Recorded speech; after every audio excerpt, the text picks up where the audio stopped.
Coucou mes ladies and gents, bienvenue sur ma chaîne YouTube. Je vous invite dans mon univers, alors allons-y.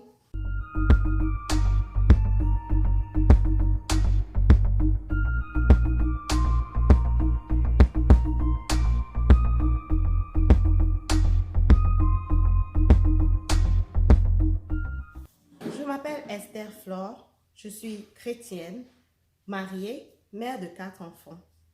Le but de ma chaîne, c'est de pouvoir briser les stéréotypes sur la vie chrétienne. En effet, beaucoup de personnes pensent que être chrétien, c'est vivre une vie constipée, une vie contrainte, une vie sans joie, sans fun. Il est possible d'avoir une vie chrétienne remplie, heureuse et épanouie. Je vous invite dans mon univers pour vous partager comment ma foi se met en œuvre pour pouvoir avoir cette vie épanouie. La Bible dit que Jésus-Christ est venu afin que nous ayons une vie abondante.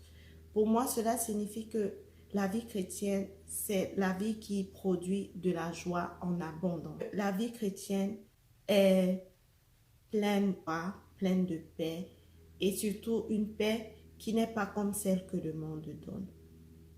Une paix qui est au-delà des circonstances. Parce que la paix que le monde donne est dirigée par les circonstances. Si les circonstances autour de moi sont favorables, alors oui, je serai en paix. Alors oui, je serai dans la joie. Mais lorsque les circonstances commencent à être troubles, alors on devient inquiet, on sombre dans le souci et parfois même dans la dépression. Pour cette première vidéo, je vous présenterai les 4 piliers de ma vie d'épanouissement. Le premier qui est le salut. Évidemment, pour être chrétien, il faut d'abord avoir le salut. Et c'est quoi le salut? Le salut, c'est de croire que Dieu a envoyé Jésus-Christ, son Fils unique, à la croix, mourir pour nos péchés. Le croire et le confesser.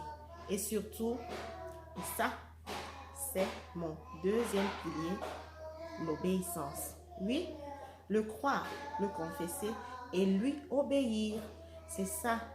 La Bible dit, vous êtes heureux si vous savez ces choses, pourvu que vous les pratiquiez. Mon troisième pilier est la communion. La communion avec Dieu, mais aussi la communion avec les prochains. Parce que d'abord Dieu, le Créateur, c'est lui qui est la source de tout. Sans lui, nous ne pouvons rien, disait encore Jésus-Christ. Alors, si nous manquons de communion avec le Seigneur, nous sommes comme cette branche d'arbre qui est séparée du tronc principal et qui ne reçoit pas la source nécessaire pour vivre. Et du coup, lorsque les intempéries, les épreuves de la vie viendront, forcément, nous allons sécher, nous allons perdre notre éclat, nous allons sombrer dans la dépression, nous allons perdre notre joie. Vous ne pouvez pas avoir une vie chrétienne sans avoir de vie de prière. La prière vous permet de communiquer avec le Seigneur, de recevoir de lui des instructions et surtout de connaître quelle est votre destinée. Et lorsque vous connaissez votre destinée, vous ne pouvez qu'en être épanoui. C'est cette communion avec le Seigneur que j'ai qui me permet, malgré les épreuves, de toujours rester pleine de joie et pleine de vie. La communion avec le prochain, bien sûr, parce que Dieu nous a créés à plusieurs. Selon la Bible, nous sommes le corps du Christ et chacun forme un membre. Est-ce qu'un œil pourrait vivre seul?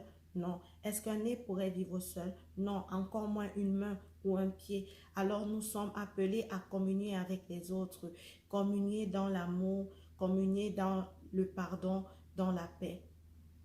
Mon 4e pilier est le témoignage. En effet, la Bible dit, ils l'ont vaincu par le sang de l'agneau et par leur témoignage. En tant qu'enfants de Dieu, nous devons être capables de témoigner de la grandeur et des bienfaits de Dieu dans nos vies afin de pouvoir amener d'autres personnes à venir auprès du Seigneur. Le témoignage n'est pas seulement parler de l'histoire de Christ, mais c'est aussi notre vie en général. Notre vie doit être un témoignage de la gloire de Dieu. C'est pourquoi, au travers de cette chaîne, j'aimerais partager avec vous ma vie, qui est un témoignage pour la gloire de Dieu. Si vous êtes intéressé par ce contenu, alors n'hésitez pas à vous abonner à ma chaîne, à cliquer sur la cloche de notification afin de ne perdre aucune de mes vidéos et surtout de partager afin que nombreuses personnes puissent avoir accès et puissent être encouragées. Que Dieu vous bénisse. Je vous aime. Demeurez épanouis au nom de Jésus-Christ.